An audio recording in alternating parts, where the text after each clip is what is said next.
What happens if you microwave a smaller microwave?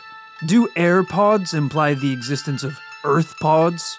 All of these questions you can find the answer to on This Paranormal Live! Hello everyone and welcome back to This Paranormal Life, the #1 paranormal podcast in the world, I think. Currently, I haven't checked the numbers recently. The legal team might have to get back on that one, yeah. My name is Roy Powers. Across from me sits Kit Greer-Malvena. Hi. We are two paranormal investigators who every week sit down at this table. Sometimes it's a different table. The table's really irrelevant in the production of the show. Shouldn't have brought it up. Shouldn't have mentioned it. And we decide once and for all whether or not a paranormal case is true or it is false. Rattling off some of the big ones we've done so far. Bigfoot, the Chupacabra, Area 51, ghosts in general. That was episodes 1, 2, 3, and 4. We are now on episode, 370? There's been a lot in between, yeah. A lot of it that really doesn't need mentioning. Yeah, less easy to remember. Yeah, I think there was someone called the Vegetable Man, and his legs were West made Virginia, of carrots. Yeah. And the townspeople ate him with a Sunday roast. Yeah, I think he turned out actually to just be a Victory Bell Pokemon card that someone confused for an actual cryptid. But Kit, let me tell you, I have an absolute banger in store for us today.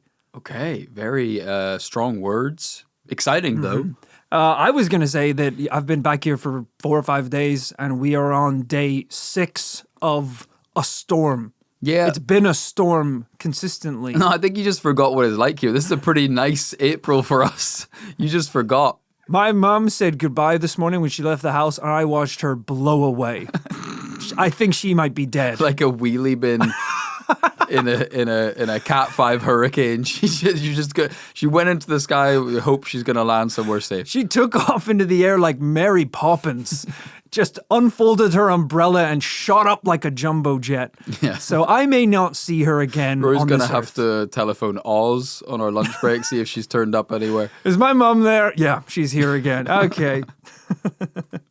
Yep, Yellow Brick Road. Okay. But the good thing is, all of this stormy weather and thunder and rain is the perfect setting for an absolutely incredible, groundbreaking, paranormal story. Yeah, we're not going to have to plug in the thunder crashes in post. They're going to be happening on the natch here. Listeners of the podcast, you might have paid for your whole seat, but you're only going to need the edge. Hell yes. Yes. So let's dive into today's story. It is a free podcast, though. Okay, well, don't. Yeah, of course, but some people. Well, some people are listening to the ad-free copy on patreon.com, so to be fair. Great segue, Kit. You can find every episode of This Paranormal Life ad-free on patreon.com/This Paranormal Life. And for everyone listening on the public feed, time for a quick word from today's sponsors. All right, our story today begins on January 11th, 1966. It was a cold, wintry day in the small suburban town of Wanaque, New Jersey. Now, Wanaque is a beautiful little borough. Beautiful lakes, charming neighborhoods, and a population of roughly 11,000 people. Small town. But by the end of the night of January 11th, all 11,000 of those residents would wanna queue for the exit door. Whoa. Because they were about to witness something out of this world. Because they lived in New Jersey. It started with a radio call around 6:30 at night. Wanaque patrolman Joseph Sisko was out in his cruiser when a message came through the transmitter. This is WR Dispatch. We're getting reports of a wildfire of some kind. A wildfire? In January? The weather was currently so cold that the Wanaque River was frozen over. Something wasn't adding up. Before Joseph could even respond, the radio buzzed again. Now we're getting reports of something hovering in the sky. Joseph grabbed the radio. Cisco here. Where are the reports coming from? Well, everywhere. It's true. These calls were coming from Oakland, Ringwood, Patterson, Tottawa, and Butler, Not Tottawa. claiming that there was a flying saucer over the Wanaque Reservoir. 6:30 is way too early in this shift for things to be happening. Yeah. If you're on the night shift and something is going down in the first, I assume, 30 minutes, that means it happened on the day shift. It definitely happened on the day shift. And someone turned off that radio when the call came in. Right. Yeah, if you're down at the precinct, you've just clocked off, you've actually got a dinner reservation with your wife, the babysitter's booked, you walk out of the precinct, you're now in your civilian uniform, you're in your Levi's 501s, white t-shirt, and you see a burglary underway. You see 6 guys in ski masks jump out of a van. You got a decision to make. Do you go back to the precinct, get changed? I don't know if you really need to get changed. I guess you could just be undercover. Or you just like, heads up, night shift guys. Yeah, just so you know, it just happened. Right. I'm out. Yeah. Yeah. It just, you check your watch, 6:01 p.m. You're like, yes. None of my business. I might join them. That sounds great. I'm a civilian now. I can crime. You're stepping into your car, you hear gunshots. Oh, rolling up the windows. Taking the cop siren off the top of your car. Turn up the radio. Yeah, this is like when I worked in a restaurant and I arrived for my shift and they said, hey, enjoy it, pretty packed house tonight. By the way, someone rubbed shit all over the bathroom walls. Yeah. And you're like, I'm assuming that happened at 1 p.m. There is no way somebody just rubbed shit on the walls right when you're ending your shift. Don't say it. If you're the person leaving and if they haven't noticed yet, because then there's enough reasonable doubt that it might have just happened. Yeah, and if the person's putting on their apron and they're like, okay, sounds good. The bathroom smells terrible. Is there anything that I should be aware of in the bathroom? Huh. Yeah. I guess I've been in the kitchen, it's so slammed that I guess I haven't checked lately. But I haven't checked the shit walls, the regular walls. I haven't checked the walls of the bathroom. Why even talk about the walls? Yeah, I see what you're saying. The 6:30 a.m. These guys have barely sipped their Dunkin'. Yeah. The iced donut is undisturbed. That donut might go stale the way this day is panning out. He's sitting down in that car going, all right, time to start the day. Turns on the radio and he goes, so Doug, are you coming to check out that triple homicide? What? I just sat down. So Cisco headed over to where the reports had been coming from, right by the Raymond Dam at the Wanaque Reservoir. When he arrived, he pulled his cruiser over to get his bearings. But before he even got out of the car, he could see it glowing in the sky.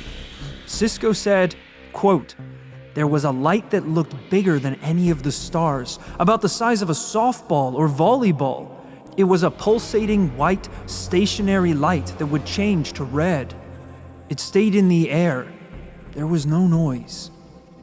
As he sat and watched this strange object hover over the frozen reservoir, another car pulled up beside him. To Cisco's surprise, out of the car stepped the mayor of Wanaque, Harry T. Wolf, alongside Councilman Warren Hagstrom and Arthur Barton. If you're about to witness a paranormal event, this is the ultimate collection of people that could turn up. This is like when the Joker leaves a message for Gotham scrawled on a wall somewhere with a bunch of policemen tied up by their ankles, shouting for help. For some reason, the mayor's always stepping out of a car like, my God. Well, it's great because usually when someone witnesses something paranormal, they're like, if only somebody else was here to witness this. Yeah. In Cisco's case, a clown car filled with 30 people rolls up. People start getting out and it's like, oh, hey, it's me, Mr. Mayor. I'm here on a field trip with 20 photographers from the local university. to cut the ribbon on this reservoir. Oh, what's that? Yeah. We also have a number of visiting scientists from the NASA headquarters. They'll just be looking up for the next 45 minutes. Also along with us, we have an interesting man who has a medical condition that means he can't lie. So anything he sees or says he sees, everyone will know is true. It's like the time we investigated a paranormal case where I think a UFO appeared above like a photographers convention or something. And we had, it was the most documented paranormal case in history. Or the time the UFO allegedly appeared above a football stadium. Yeah, can't believe you gave that one a no. I shouldn't have brought that up because I don't want you to remember. That's crazy to me. How angry you were when I gave that a no. Hey, maybe we'll revisit it. Maybe we'll give it a yes. Not now though, because this is quite important. Yeah, I'm actually pissed now. They'd heard reports of the object and wanted to catch a glimpse of this UFO for themselves. Also with them was the mayor's 14-year-old son, Billy. When interviewed later by reporters, 14-year-old Billy said that the object was flying low, gliding oddly over the vast frozen lake like a huge star. But it didn't flicker. Billy told the reporters the next day it was just a continuous light that changed from white to red to green and then back to white. Why are we talking to him? He's the one person we don't trust in this clown car. Is a 14-year-old. The fact that the mayor of the town is standing right there and all of these reporters are like, Billy, over here, Billy. Billy's been playing Star Wars Battlefront for 3 days. He doesn't know what he's talking about. The group sat watching this bizarre object hover as the police radio continued to go wild, blasting out reports from all over the town. Cisco decided to call his buddy, who he knew was on patrol nearby. Maybe he knew what this thing was. But his buddy, Officer George Dykeman, also had no idea. In fact, just as he received Cisco's call, 2 teenagers ran up and knocked on the window of his police car, frantically pointing up towards the sky, crying out, "Look! Look!" Which I love that, you know... What do you want him to do? Yeah, what is he gonna do? Officer, arrest it! It's an orb. It doesn't even have hands, and I can't catch it. I don't know. The way these police radios are going, we are 3 seconds away from all officers open fire on the light. Open fire on the light. But this is like getting an officer to try and arrest the bumblebee that stung you. That's a concept that doesn't make any sense. At that moment, the strange orb did more than just hover. A new message blared over the police radio. Something's burning a hole in the ice. It's something with a bright light on it. It's going up and down. Local police raced down to the dam near the craft and claimed to witness a beam of light shoot down from the object and hit the ice. 2 reservoir employees said that they, quote, saw a bolt of light shoot down as if attracted to the water, like a beam emitted from a porthole. Kit, what are your thoughts so far? Because I'm aware we're moving pretty fast. You waited until the most insane piece of information that I couldn't possibly react to ask me what my thoughts are. I say a bunch. I'm knocking on the glass of this podcast episode going, look, I'm looking for help. Yeah, I've told you a bunch of kind of very basic, normal things. Yeah, it's a little bit of an orb, a little bit of strange. They got really close to it and it turned out the orb had a f***ing balls. Kit, what are your thoughts on today's case? Right. You're like, about what? The last thing you said or everything? Yeah, so to recap. Let's recap. The Death Star is operational. I wouldn't say as much as a Death Star. The double keys have been pulled.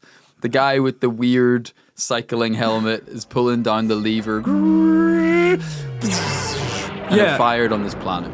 No, we're not talking about a Death Star cannon here.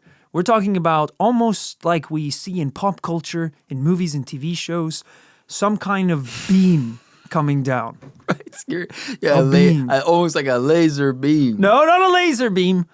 They said like a bolt of light come down. What does that mean? A bolt of light? I don't know. I'm just using the words that they've been thrown out. A ray of light is what they mean. Yeah, a ray of light. I guess maybe not like a flashlight beam. Maybe it's a bit more sporadic, a bit weirder, a bit more flickery and distorted. No one said that. I'm just, I have to paint with a broad brush here. So many witnesses saw the craft that night. Police officers, locals, the mayor, 14-year-old Billy, for Christ's sake. Reservoir police were forced to close the main gate to try and keep out swarms of onlookers. Cisco and the other town officials stood for half an hour in the cold January weather, watching the otherworldly light. Then, without warning, it sped off to the southeast without making a sound. Kit, what we are talking about today is known as the Wanaque UFO! Wow. This is one of the most reputable and witnessed UFO events in American history. Believe it or not. I'll decide if it's reputable, thank you very much. Most witness. This is one of the most believable cases we've ever investigated. Yeah, okay. The UFO was seen a few more times that evening as it zipped around the town, floating above neighboring lakes, and reports even continued to the next day. Patrolman Jack Wardlaw reported seeing a, quote, bright white disc, and said, "Don't ask me what it was, but I do know it wasn't any helicopter, plane, or comet. It was disc-shaped, and at certain angles, egg-shaped." Okay. Well, this is cool. We're getting into a bit of physical description of the thing because up to now you've said it's just a light source, which is pretty deeply unhelpful. Yeah. But saying it's an egg shape, not the first time we've seen an egg-shaped craft on this Paranormal Life. Not that often that it happens, but it has happened. Yeah. Namely, the big egg in Australia. The giant egg that I think lifted a car off the ground. Yeah. I guess this makes sense, because if a big light is on like a helicopter and you look up at it, you are just seeing like a circular orb light. Well, if you're a convict and it's chasing you, yeah. If you're if you're anybody else, you could see the helicopter, yeah. Reservoir guard and former Wanaque policeman Charles Theodora also saw the light. He said, "I didn't believe in UFOs. I thought they were a load of bull. And then I saw it." Which is a quote that I really love, because this guy basically got Pirates of the Caribbean. "You best start believing in UFOs, Theodora. You're in one." Yeah, it's a great vox pop. Yeah. Pretty much goes to sum up the case so far. Yeah, because this is the ultimate witness. Where it's like, I've never believed in UFOs. I thought they were nonsense. My friends had told me they've seen them. I've disowned them. I laugh in the face of aliens. Until last night, where one of them appeared right in front of me, and it was an egg. Local patrol officer Joe No Nonsense Yeah. was quoted as saying, "Well, there you go," when he saw the beam land on the lake. Lieutenant Stephen Skeptic was out on patrol that evening. And he came back to the precinct in a tinfoil hat. That's how convincing this thing was. In fact, when Joseph Sisko got home, probably desperate just to relax and unwind, all his wife wanted to talk about was the f***ing silver cigar object she saw above their home. Now it's a cigar? Cigar, egg, orb, light. It's from another planet. It doesn't obey the laws of our universe. Which, not to be bitter again, but I'm pretty sure that I've done a UFO recently where I think the reports were in between egg and cigar. Yeah. And you attacked me and got angry and you're like, well, Hey, which is it? Well, which is it? They're pretty easy to mix up. Yeah, okay. Cigar, egg, cigar. You ever eat a cigar for breakfast and smoke an egg? It happens. It happens. If the lights are low enough, it can happen. I'm pretty sure Winston Churchill's diaries, he does that a few times, gets too drunk. Yeah, but I appreciate it. I appreciate the different... Yeah. I mean, we ideally don't want like wildly differing descriptions of what something looks like, because then it sort of seems as if people's imaginations are playing a part. But egg shape, cigar shape, these are in the common wheelhouse of UFO descriptors. Also, not flying saucers, which we do also like to see. Yeah, exactly. No one said it looks like a triangle yet. These are all kind of ovally circular, elongated shapes. Nothing too crazy just yet. Now, Kit, we've been in this game for a long time. This isn't our first UFO sighting. It's safe to assume you can guess what happens next. Strangely, the US government became quite interested in the little town of Wanaque. News of the UFO had spread quickly from local law enforcement to nearby Air Force bases. And believe it or not, within less than 24 hours, there was a perfectly normal explanation for what everyone had seen. Hello, Wanaque. This is Captain Richardson, stationed here at Newburgh Air Force Base. I heard you lot might have seen one of our helicopters. Yep, one of our regular old helicopters. With one of our new military flashlights, of course. Pretty cool, huh? Anyway, goodbye. The local police in Wanaque weren't buying a goddamn word of it. So imagine their surprise when the next morning they received another call from an official spokesman for AFB Major Donald Sherman. Hey, Wanaque. We were told that one of our aircraft had been spotted in your vicinity last night. Just wanted to call and say, that's not true. What? I don't know what you saw last night, but it wasn't one of our helicopters. Anyway, have a good one. What is going on? Who is this secret informant? Crazy, Changing right? the narrative. And as if this wasn't confusing enough, the day after that, the Pentagon came out and said, actually, it was a helicopter. Listen, ladies and gentlemen, we live in North Korea. All right? Everybody... I hate when you're on my side and you start making bad points I don't agree with. For the longest time, we've been fed a bunch of horse shit. That there's countries out there. Oh, I agree Isn't with it this. great? Isn't it great that we live in a land of freedom and f***ing puppy dogs? Because there's a bunch of countries out there where they ain't free. There's a bunch of countries out there where you look at the sky and they say, isn't it great the sky's purple? There's a bunch of countries out there where they say, isn't it great that the earth popped into existence 20 years ago? And then you say, but I think I remember 20 years ago. And they're like, yeah, you don't. You don't. Because we're telling you what to believe. Right. But it turns out, Rory, we got more in common with the stories of these countries. That I know it sounds like I'm a communist. I'm not. Right, before anyone gets panicked that Kit's saying that we should all move to Russia, I'm not. But what I'm saying is, we get told these stories of North Korea's Potemkin cities. Isn't it so sad that they make up these lies? No, you have to tell their control own the citizens? population. Yeah. When Rishi Sunak is telling us the same kind of baloney. You're so close day to agreeing in, with me. day out. What I'm trying to say is, if we don't think that our military industrial complexes are spinning some of us the same yarns Oh, yeah. from time to time, and I'm not talking about if you are in the military. I'm not talking about you. I'm talking about The big cheese. the puppet masters who pull the strings. Yeah, the people at top.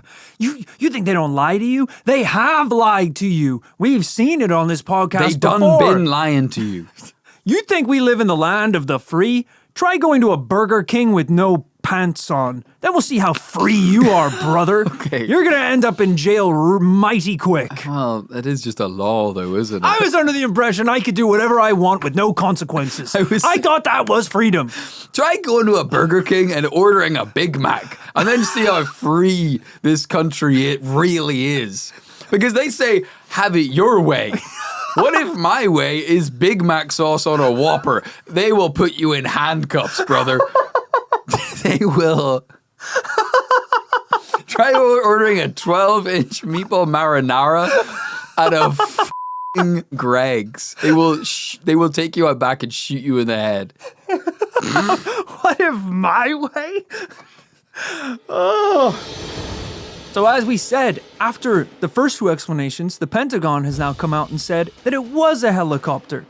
You know that second guy who gave the explanation saying it wasn't a helicopter definitely had to call back and be like, Hey, me again. Guy who said it wasn't a helicopter? Certain family members of mine were taken hostage last night. So I'm here to say it was. It's come to my attention that I was deeply wrong, and I regret it. Rory, hey, this should go without saying that this is baloney, that this shouldn't add up. But For why sure. don't we actually play the devil's advocate here and explain why this can't be a helicopter? Just to recap. yeah, Helicopters make too much noise. Way too much This noise. thing was said to make no noise. yeah. Also, the widely varying descriptions of the craft, of it being egg-shaped, of it being cigar-shaped, Yeah. it does not appear that this was a military-grade flashlight. No. If it kind of appeared as just a light source to most people. Now, we're not saying it absolutely cannot be that this was some kind of experimental craft. It could be, in fact, that it is an experimental craft that they're not able to talk about, so they're saying it's Right. something else. Yeah, yes. But it ain't a helicopter. not even from the way it's moving, from the way it looks. I want to remind us all of what Patrolman Jack Wardlaw said. He said he saw a bright white disc and continued to say, "Don't ask me what it was, but I do know it wasn't any helicopter." He actually says it wasn't any helicopter, plane, or comet. Yeah, You we're know, to throw in the last one. The witnesses tonight, they may be just policemen. They may not be on that higher level. I don't know if The it's, storm is kicking off outside the window. I don't know if This it's is making the crazy. cut, but the storm is crazy outside. Weirdly, as I ramp up my aggression when we talk about this case, I think I just heard a thunder crash. Yeah, I was trying to defend the weather. That is nuts. That is a bit nuts. These are people who know what a helicopter is. They know what a plane is, and they know what they're seeing is not either of those things. Now, obviously, the police at Wanaque didn't know what to believe. The official explanation was changing every day. Another Air Force base in Wrightstown said that the object was a weather balloon that had been launched from a nearby airport. Only moments later, the base called again to tell them it wasn't a balloon. And of course, we know that saying the words weather balloon around me and Rory is like showing a bull a red rag. But a weather balloon is probably the only possible shape that could line up with this. But a lot of the other things and characteristics of this don't necessarily line up with The weather balloon. movement, yeah, the fluidity, the fact that this thing can disappear into the horizon without making a sound. The let me guess, giant laser beam that came out Yeah, and that's- almost imploded the Earth. If balloons could do that, we wouldn't have them at birthday parties. That would be a health hazard. This is my favorite part of the story. Military officials at Stewart Air Force Base and McGuire Air Force Base consistently denied any interest in the possibility of it being a UFO. However, Wanaque police reported seeing a pair of jets fly over the reservoir shortly after the UFO was spotted. Firing missiles in hot pursuit. Yeah, I love to imagine. I know it's not really that small, but I love to imagine this little town has never even seen a plane before, and all of a sudden there's 12 Lockheed Martin F-22s jetting across the sky in some intergalactic battle taking place above their heads. The Pentagon is just like, yeah, so the weather balloon we told you about, it started fighting back. As they do sometimes. So yes, we had to intercept the weather balloon before the weather balloon touched down on Earth and enslaved us. This particular balloon contains 4 little men from another galaxy. They're like, okay, so you're just saying it is a UFO now, basically. You know, one thing about being a paranormal investigator that will radicalize you is, you know, like it's not an unpopular or rare belief to think that the United States military budget is kind of bloated, right? That's not like a controversial take because the United States military budget is, I think, don't they say, it's basically every other country on Earth's military budget put together is like the size of the US one. It's kind of absurd. I don't think it's a controversial take to say it's a joke. You know, that if you kind of take your average Joe's kind of tax dollar, it seems like 99.999 cents of that goes to bombs. Right.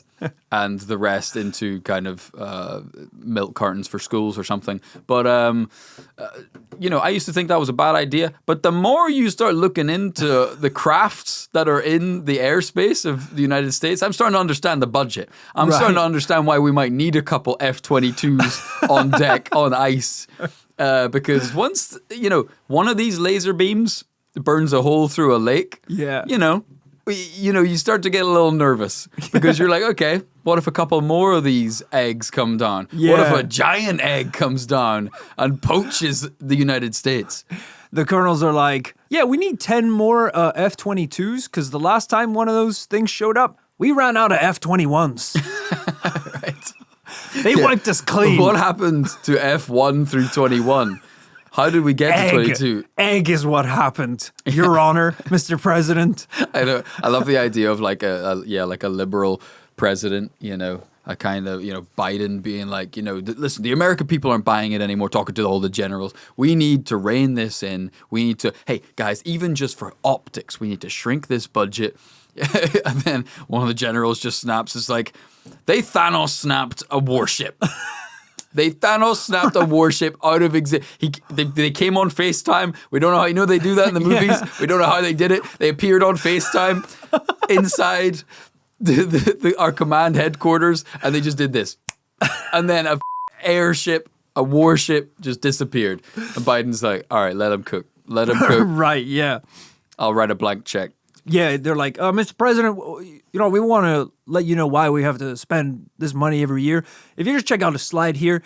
So here's a picture of a spaceship we intercepted last year. It's roughly the size of New York City. Roughly the size of New York City. It can travel at the speed of light. And it doesn't obey the laws of physics. Our intel can tell us that this is the research drone sent by the mothership. Right. Are you getting it through your thick skull, Mr. President? Yeah. He grabs him by the throat. He's like, how is this allowed? They start being real passive aggressive, but they're like, but yeah, you know what? I guess you're right. Yeah. No. I guess you're right. I guess we do need more milk cartons for the kids at school. I guess the kids, I guess you're right. Oh, the yeah. parents can buy their own kids' milk. Yeah. So I guess whenever the airship comes down, we can throw milk at it.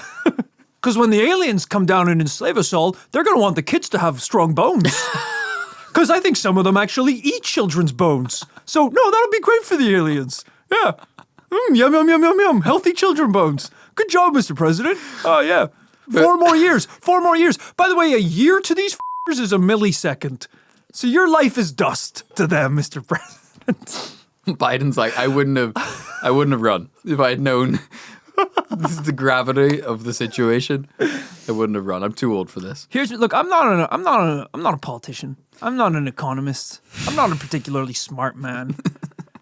But I do know a lot of countries. I like the way we've come full circle from criticizing the military-industrial complex to being like, it's absolutely essential. It is essential that the people do not know the threats that are out there. Now, what's even more interesting to note is the fact that they saw an object that night. Then the object disappeared. And in the following moments of that evening, Joe Sisko and different officers recall seeing helicopters arrive in Wanaque that night. Yeah, that's where they f***ed up. By saying it was a helicopter and then sending real helicopter. Because you got a bit of grace period there where people don't quite remember what a helicopter in the sky looks like. But as soon as you send the copters. Yeah, they're like, I guess maybe it could be a helicopter. Oh, that's a helicopter? No. That was an egg. That was an egg. Not only were the military clearly interested in the object and what had happened that night, but there was no clear explanation as to what it really was. Lies were overlapping with lies. The story was changing every day. Here's where it gets muddy, though, because we're getting it. Remind me what year this was? 1966. Wow, long time ago. Even today, we know that there's lots of UAPs, UFOs. There's a lot more interest and appetite in US government to try and figure out what is going on. Sure. But we do know that what it boils down to is the United States has really admitted in recent years they don't know quite what's going on.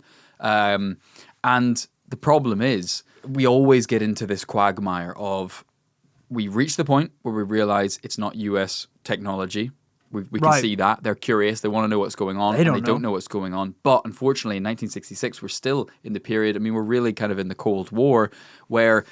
A lot of secrets. And they also don't want to admit that they don't know what's going on, which is why we're seeing excuses, because there is also the possibility that we can't ignore that this is another country's technology. Right. And realistically, even if we don't believe that today, that is probably, in all likelihood, back in the 60s, what the military was worried about. People have described some crazy shit happening. The reason they sent out those jets is because they're like, it's China, it's Russia. We might have to blow this thing out of the sky. Yeah, like what is it? And they're worried that it's going to be some technology that is far more advanced than what the US had. And as you can tell, our evidence and our testimonies that we have, even though it is numerous, and a lot of people did see it, it is still quite limited, even in the descriptions of the craft. You know, what we really need is a way to relive the events of that night and find out what the strange object actually was. And believe it or not, Kit, the locals of Wanaque would have their wish granted. Because on October 10th, just 9 months later, the object would return. And this time, we'd get some real evidence. It had a baby? 9 months later? Baby orb. We are going to reveal that evidence right after a quick word from today's sponsors. On October 10th, 1966, Officer Bob Gordon received a strange call. Hello? Me and my wife Betty here. Say hi, Betty. Hello? Me and Betty have seen something a little odd in the sky and thought we'd call it in. It's like a saucer, moving in a pattern around a tower nearby. Just thought you boys would be interested. So Officer Gordon passed on the message, and before you know it, a patrolman was dispatched to check it out. By the time he arrived, the object was gone, but he was told exactly where it was heading. To the Wanaque Reservoir. Oh no. It's happening again! The officer radioed Sergeant Ben Thompson, a 6-year veteran of night duty with the Wanaque Reservoir Police Department, who was on patrol along the reservoir at the time. Sergeant Thompson, we have reports of a light in the sky heading down in your direction towards the reservoir. Did you see anything? Huh. I suppose I can take a peek out the window. Thompson looked out of his car to see a glowing UFO barreling right towards him in the sky. I suppose I could take a look out the. Whoa! Thompson's description of the craft is exactly what we're looking for, Kit. He described it as a bright white light, bright like when a bulb is about to blow. He said it went straight over my head, stopped in midair, backed right up. Then it started zigzagging from left to right. It was doing tricks, making acute angular turns instead of gradual curved ones. He said, I had difficulty seeing because the light was so bright that it blinded me. Once again, the commotion was so overwhelming that other motorists along the reservoir began to pull over to watch the light. So many stopped that Thompson had to throw on his sirens and lights as a warning. He claims the instant it started to flash, the object disappeared. What? Pretty crazy. I guess this thing was flying around. Everyone was here watching. He was scared someone was going to get hurt or traffic was going to build up. So he turns on the siren, turns on his light on top of his cop car, and whatever this thing is freaks out and jets off. Yeah, but does it disappear or jets off? Because that's the thing confusing me. I think- Because if it disappears, it's an optical illusion. It's crazy. I turned on my light and then it just vanished. That's Right. nuts. That was a poor choice of words when I'm talking about something that in theory could just disappear. Yes. It flew away. Mm-hmm. It flew away. It didn't activate a cloaking device and dematerialize in front of him. Now, I know what you're thinking. This doesn't really help us because even though we have a second sighting, more police officers, more witnesses, we don't really have any more to go on right now. But Kit, luckily, one of the individuals that night managed to capture the craft on camera. This is what we need. That's right. Claude Coutant was there that night with his trusty camera and managed to take at least 5 photos of the craft, including what would become known as the beam shot. Whoa. Usually when it comes to evidence on this podcast, we get the Jim Beam shot, which is a drunk hillbilly taking a picture of a raccoon and calling it Bigfoot. Kit, are you ready to see a picture of this UFO? I'm salivating. Take a look at this. All right, sometimes when paranormal evidence is so overwhelming, a witness can break down into hysterics, and I think that's what we're seeing now. The human mind incapable of comprehending the truth of the universe. I can speak for myself, thank you very much. All right. It's very blurry. Describe it, you son of a bitch. Don't just laugh It's very- and then leave 10 seconds of silence, because now the people listening are building images in their heads that it's a puppet or it's a cutout from a magazine. This is a photograph of a UFO hovering over a reservoir. That's what it is. Brother, if you showed this to someone who had not been primed with 45 minutes of podcasting before, they would not say that is a UFO floating over a reservoir. They would say it's kind of some blurry shapes. I mean, I think I have all 5 here. There you go. Oh! There you go.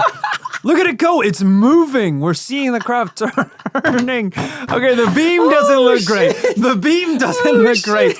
What do you have to... Oh, shit. We're photographing something from another planet. Do you understand? This is... Imagine trying to take... It's on our planet. It's on our planet. It might be from another planet, but it's on our planet. That's not an excuse. This is like trying to take a Polaroid picture of goo, of gas. You ever try and take a picture of the moon on your iPhone? It looks like shit. It looks like shit. It looks terrible. because and if you showed someone it, they would say, that's not the moon. That's a grain of rice. Because, let's just be very clear, because it's about 500,000 miles away.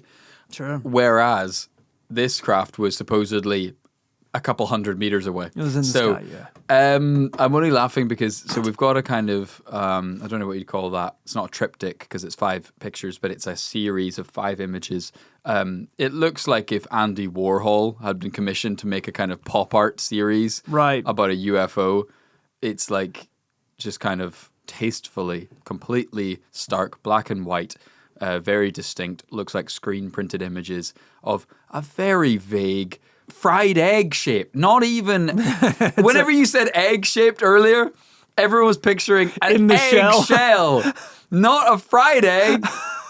Not a fried egg. This is a classic 50s, 60s fried egg flying saucer shape. Nothing like what has been described. And by the way, the beam Rory described earlier, he described a kind of gritty remake, Michael Bay style. It was like a kind of gritty, flickering on and off, sort of shaky beam of light. This is just a tractor beam. It's not even a ray of light. Well, that's what it looks like in the photograph. That is what it looks like in the photograph. There's nothing else, by the way. It's a completely black background, as if it's been photoshopped out. Then a completely white outline of a fried egg saucer and a tractor beam. Look, we're talking about a camera in 1966 taking a picture of something ridiculously bright against the completely dark sky. It is it's a you're miracle. Right, it is ridiculously bright. It's the brightest thing that has ever existed. It's the brightest object since the creation of man in the Garden of Eden. It does look like if someone tried to take a picture of the Chernobyl reactor. Like, it's nuclearly bright. It's just nothing. It broke the camera. It's just completely white. You have some nerve. The reaction that this would get from Rory if I showed him these photos is... Hey, I'm bringing... let's talk about the first photo then, all right? Because this was in a newspaper. There's a bit more detail in this one. That could just be bad prints, the second one. Because look here, we're seeing like a bit of lake, a bit of hill, a bit of sky. Granted, now it looks like a ghost. Yeah, there's more detail. The detail isn't good. The detail doesn't help. It looks like a ghost. It does... Actually, now you mention it, the whole thing looks like a kind of a Victorian ghost captured on film in the 1800s, not even 1966. I regret nothing. All right? It's an integral part of this case, and I'm glad I brought it up. Can you address the allegations that this is a completely different shape? Can you please address the allegations? I said egg. I never said eggshell. Oh my God. No, you said cigar. You said egg/cigar. Hey, turn an egg on its side, and it looks like a cigar. Look at this. That looks like a fried egg, doesn't it? I'm showing Kid a picture of a UFO. Yes. Now imagine if it turns to just reveal the bottom. You're looking at a cigar shape. You're looking possibly at an egg shape. Stop talking. The Wanaque police said that night, on October 10th, they received over 150 calls about an object in the sky. So many calls that the station's switchboards were jammed for hours. Now, Thompson, the officer who had seen the object fly towards him by the reservoir, later did an interview with a man named Dr. John Pagano, describing not only what he saw that night, but what happened in the aftermath. Not only did the object return that night, but the military did too. Kit, would you like to read this section of the transcript of the interview? Sure thing. Well, Doctor, to tell you the truth, I don't know at that time, but it wasn't within 15 or 20 minutes after we sighted this thing that there was at least 6 helicopters, and I would say from 20 to 30 to 40 planes flying over the same area where I said on the police radio, that it had disappeared. Once again, we are seeing this craft appear in the night sky and then a suspicious amount of military activity arriving at the site moments afterwards. Now, if you weren't feeling insulted enough by the 14 different random explanations given by the military, eventually the Pentagon settled with this. They said that the object that hundreds of people had witnessed in the skies above Wanaque, the same object that glowed like a beacon, shot a beam into the ice and disappeared into random directions, Here we go. was simply Venus and Jupiter aligning. Yes! Yes! They said it Hell was yes. some kind of rare celestial event. That's what it was. I'm like, we've been doing this long enough, investigating the paranormal for long enough, that I'm like a wine connoisseur for military bullshit explanations. I'm like swirling the explanation in a little glass and sniffing it like, oh, that's a good one. Right. Oh. Yeah. Oh, sir, could I interest you in a little Wanaque 66? A little vintage excuse here. Ah, yes. Saying it was planets aligning. Yeah. Oh, that's good. Notes of celestial nonsense. That is a good one. Because these days, you know, we have a more, I guess, maybe technologically advanced society, more kind of educated society, more people going to university and beyond. Sure. These days. So, you know, they got to get a little technical these days when they come up with an explanation. Yeah. You know, they're going to be saying, oh, you know, you guys don't understand. This is a UA-22 a 350 drone. It's one of our most advanced They just say technologies that have anything, come yeah. out of the Boeing advanced research and development program that we've partnered with Airbus and Boeing over the last 25 years. You know, they're going to throw in a couple more numbers and phrases. Yeah, turn you off. Back in the day, they were just throwing out. They let the coffee guy throw out the explanations Right, yeah. for the press. It's absolutely ridiculous. An insult to the policemen, the servicemen who were all there that night, and the witnesses in this town who clearly saw something that wasn't a helicopter, a plane, a comet, a weather balloon. It was, and it definitely wasn't a f***ing planet. Yeah. I think they'd be able to tell. These people aren't stupid, all right? Listen, there's a reason why only nerds are into like star shit. No one was ever standing around the coffee machine in work being like, hey, what were you up to last night? And it's like, you know, well, I was just gonna like watch a movie, watch Netflix, chill out last night, you know, eat a couple snacks on the sofa. But the crossing of Jupiter and Venus was so blinding through my windows that I couldn't even watch Emily in Paris. Right. No one has ever said that shit because those celestial events are so easy to miss. You have to know, you have to follow it. You have to know exactly what's happening, when it's happening. Yeah. The weather conditions would have to be right. I don't know if you've ever tried to hunt one of these events down. They're pretty subtle. Yeah. Like I used to be into that kind of shit whenever I was a kid, and it would be like, oh, like Jupiter is really visible right now. And you go out and it's like, yeah, I guess it's like a little Kind of. brighter than the other stars. If you Yeah. really look, it might be a little bright.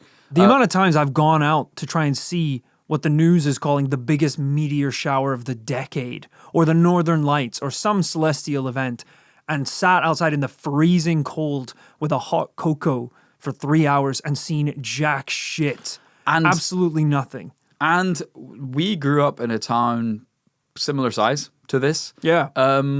Even the light pollution. I mean, yes, in a town that size, you can see the stars, but even the light pollution is going to kill any celestial event that's kind of really interesting. You really would have to be somewhere a bit darker, a bit more sparse to see something like that. Yeah, so when something like this happens and it's so blinding, people are swerving their cars to the side of the road and running out on the highway to get a look at it. They're smashing on police car glass and saying, look. Yeah, why would you ever, if you saw a shooting star, do you run up to a police officer's car and be like, make a wish! Make a f***ing wish! You don't. So what would it have to take for that situation to happen? It would have to be something that is out of this world. Unfortunately, like all of these situations, it doesn't matter whether or not the locals believe them. All that matters is they had an excuse and they stuck with it, eventually after changing it 6 times. To this day, no one really knows what the object was that appeared at Wanaque. But the stories and the legends live on. There's still people who witnessed the events at the time who are alive to this day and still swear by what they saw. It's actually become quite a popular UFO story in pop culture. I'm showing Kit now. This is actually really cool. I believe at one point there was... show me another watercolor painting. It was a comic book adaptation that depicted the events of that night, kind of like a artistic, like fun representation. I started reading it anime style, right to left, until I realized it's not anime, or it's not manga. I might post this picture when we upload the video on our socials, because it is really cool. The title is Attack at Wanaque, and you can see some of the Rangers in old-timey comic book style staring up at the sky at a very bright, glowing UFO object right by the dam.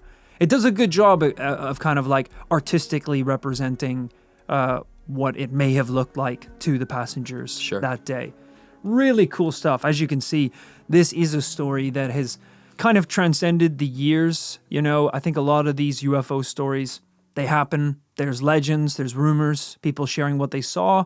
There's an explanation, and it kind of gets shut down. You might read about it one day in a forum or online in an old-timey news report. But the Wanaque UFO, still a thing to this day. People really believe that it did happen, and especially people in New Jersey, if you ask anyone about these events, a lot of them will swear to it. Very cool. But of course, Kit, at the end of every episode, we have to decide whether or not we think what happened in this case could genuinely be paranormal. We have to decide whether it's a yes or whether it's a no.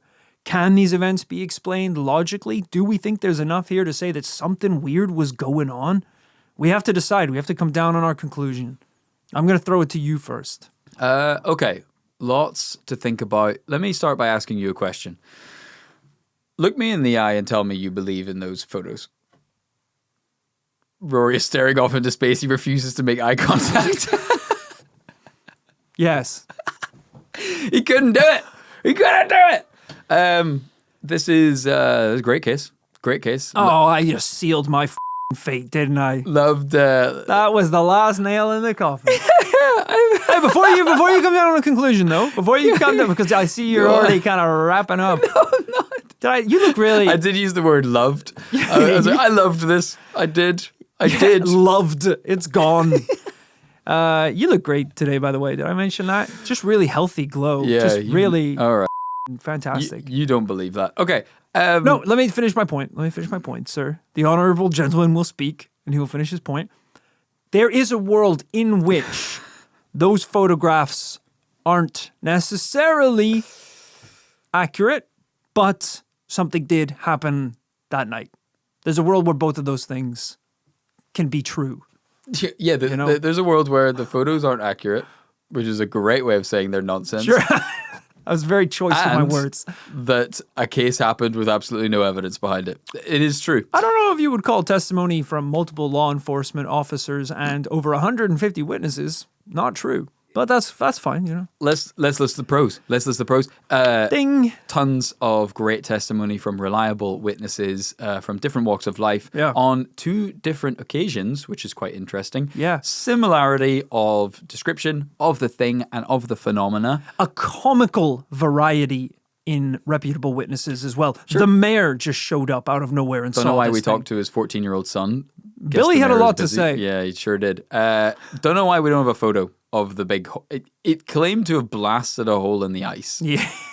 Yeah. Didn't get a photo of that. And that is a claim that is mentioned a number of times. So that definitely happened. Don't know why we didn't get that. Don't know why that didn't happen. A photo of the ice. Yeah. Yeah. Yeah. That did bother me a little bit as well. Because even when it's first reported, it's reported as being a fire. There's a fire. Maybe they just saw the glowing light and didn't know what it was. But I agree. I'm a little disappointed. I don't know. Maybe it wouldn't have looked like anything. What does light do to ice? Melt it a little bit? Maybe we could have a picture of a hole. Yeah, if it's strong enough. But if it's in the middle of a magnifying glass frozen effect. reservoir, can you even get out there? Is it dangerous to go on the ice? I don't know. It's tricky. The photos are nonsense. Photos are it's not impossible that they are. Like, film photography is notoriously difficult, tricky, depending on what type of camera you're shooting on, there might be absolutely no settings available to you. It is possible that you take a photo of something so bright that it gives you these high contrast images. It's all possible, but the problem is the images are just too poor to really go off of. And in my view, don't necessarily line up with the descriptions we had heard before. So I don't love them. I actually think they're pretty good pictures for a camera in 1966, taken in the dead of night against a black sky with a white glowing craft. We need like a it's pretty term. good. Let's, like, we can call it like Rory's paradox or something for like for his opinion of cameras when he's hosting a case versus his opinion of because whenever I host a case, he'll be like, "This happened in 1863," and I googled it, and the first cameras that were invented in rural China actually existed in the 1700s, so checkmate. We should have GoPro 4K footage of this event in Victorian England. I mean, what were we rocking in the 60s? It was still film and, I guess, Polaroid maybe at that point? Or was that like the 70s, 80s? You had all manner of film cameras. So, like lots of different types of film cameras. Okay. Pretty available to people, but film cameras nonetheless. So, you know. I'll admit, it's great that we have evidence for this case. That is very rare. It's unfortunate when the evidence pushes it closer to a double no. That is disappointing. It's not Makes the me desired wonder whether outcome. I should have included the evidence at all, quite frankly. But, you know, this was a reputable enough case, even worldwide, that here you go, I'll show you another picture kit. These are just some of the headlines that followed the events. This was not global, but presumably national news. So many articles, all written in multiple newspapers about the reservoir in Wanaque and the strange object. Yeah, we've got the New York Times there. Bright flying disc reported in Jersey, and you know, and probably also because of its proximity to the East Coast and New York and that world. It'll have been probably reported on pretty heavily. So I don't think we need to talk about it anymore. I'm sure the minds have been made up by ourselves and the listeners. Let's come down on our conclusions. Kit, what are you saying today? A really tremendously interesting case that I would even like to know more about. I can't believe it's passed by on my radar, and lots of hallmarks of even later, more recent and more documented UAP sightings. So that's kind of cool. It all lines up. But especially with UFOs, because it's a big physical event, evidence is the name of the game. Those photos don't do it for me, especially when we compare to events like the Phoenix Lights, where we've got 3D models of the flight paths of UFOs. The bar for evidence can be high with UFOs. So that's why for me, it's a no today. And for me, it's time to up the defense spending because there's an egg in the sky. I'm giving this one a yes.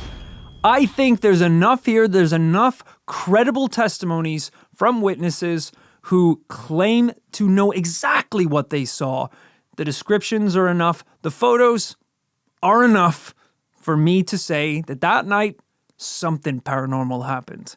So I'm giving it a yes. Wow. Yet another disagreement in the commune. Yeah, we've had a few of those recently, which is worrying. You know, a lot of people think it's a sign of a civil war to come. And to those people, I would say, you're right. The defense spending in Rory's camp is going up. It could be a controversial take. I probably will get cooked in the comments for this one, but It is a tough one. you will make your own decisions up. Yeah, please let us know if you're listening to this podcast. What do you think? Maybe we'll do a poll on social media. Let us know whether or not you think there is some truth to today's episode.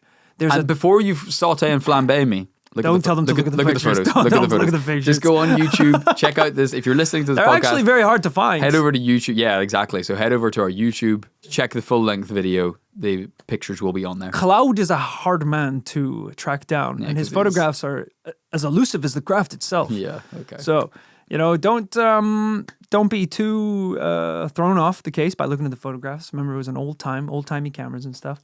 Remember the testimonies. Remember the journey we went on today. Hey, can I bring up, just for fun, an old piece of evidence that we talked about in a recent case, didn't have it, and then someone tweeted it to me? Yes.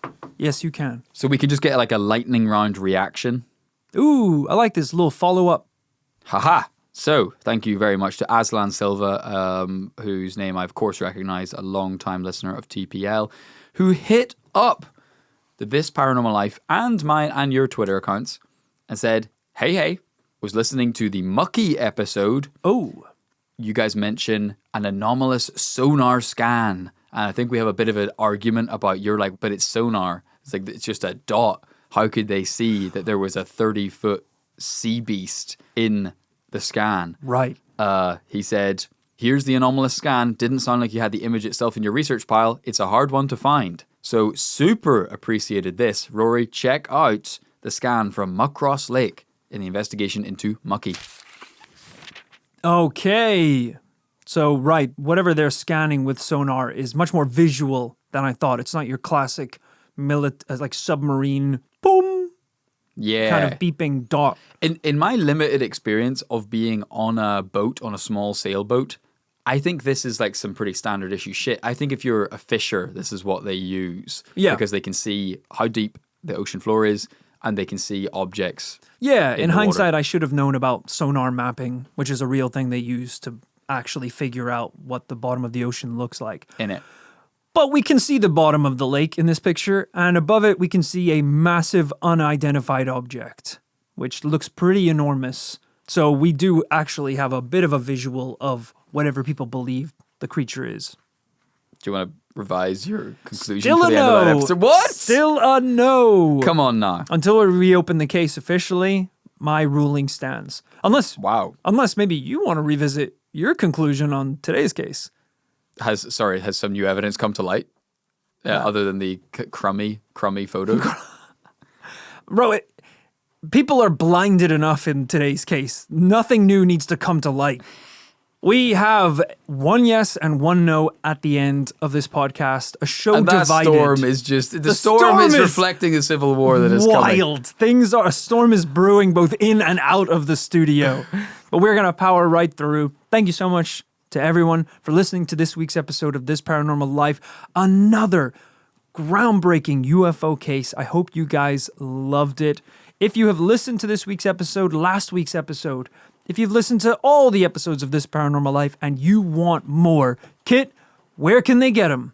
They can head to patreon.com/This Paranormal Life. This is the kind of long-standing home of This Paranormal Life. You know, we started this show.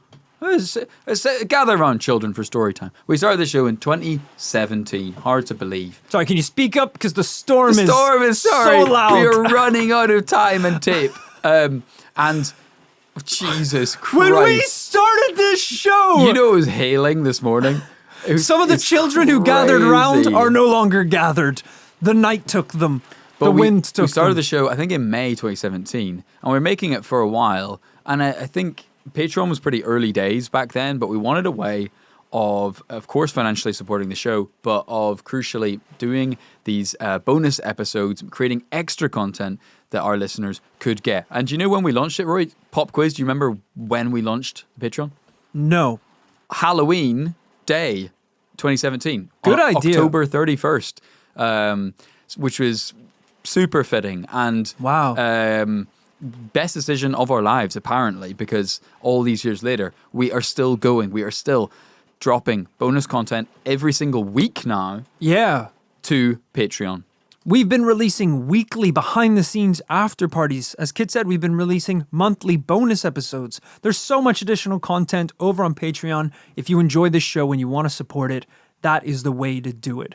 But I know you don't want to spend your hard-earned cash without hearing a little sample first. You don't want to buy the cookie without having a nibble. You don't want to get That's the not how ice it works, cream. yeah. Well, You don't want to get the ice cream without having a little sample pot. you should have said that one, yeah. But you never had We can a cut the sample cookie. cookie? You never had a sample cookie? Yeah. Sometimes between you and me, I only eat the samples.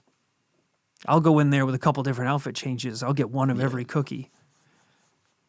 I'm sorry. It's quite affordable. It is quite affordable. You don't need to kind of steal. Well, it's super affordable when you steal it. Yeah, I'm sure. You don't it spend is. a goddamn penny. Let's cut to that sample. Why don't we give you a sample of the bonus episode right now? Some people believe that Elvis was cast as a background extra in the classic movie Home Alone. I'm going to jump off a bridge. There's a scene midway through the film No. that shows a character arguing with an airline employee to try and get back to the kid. And There's someone in the background. There's an extra in the background, a bearded character in a sports coat. And let me tell you something. He looks a lot like Elvis. I feel claustrophobic. The unnamed extra in the film could actually be the once thought deceased king of rock and roll. Look at that. Elvis Presley actually dyed his hair throughout his appearances. Better look at him. You can see John Candy's character. He doesn't look anything like him. He doesn't look anything like him. What are we doing? What are we doing here? No. And he doesn't look anything. He looks like Rasputin. This is the last guy on earth to look like Elvis. If you want another little peek into just how insane the inside of these people's minds are, the website where I found this theory also felt the need to bring up the fact that if you rearrange... No, If you stop talking. if you I don't like rearrange where this is going. the name Kevin McAllister, you can spell out I am Elvis. It's a long ass name. What does that mean? It's a long ass name. You Like- can. It's not even using all the letters. It just can spell it. It's not like a It perfect spells so many puzzle. It spells so many things. Oh, I'm weak. I am weak. I can't do this anymore. Oh my gosh. Hey, what a great We have fun over there. podcast. You're going to want to check out those bonus episodes. As I said, it's the best way to support the show, and we really appreciate all of that support. And of course, along with the additional audio content and the cool merchandise available, you can also get your own shout out at the end of the podcast. And that's what we're going to do right now. So thank you to Joseph Fior. They call him Explosives Joseph because he's an explosives expert. Nice. Started early in life, kind of. He tried one bag of Pop Rocks, and there's no looking back. Oh, he was boy. like, "What is this?" His Oh, parents yeah. were like, "It's like sweets, isn't it? It's candy." He was like, "No, it's more than that, mother."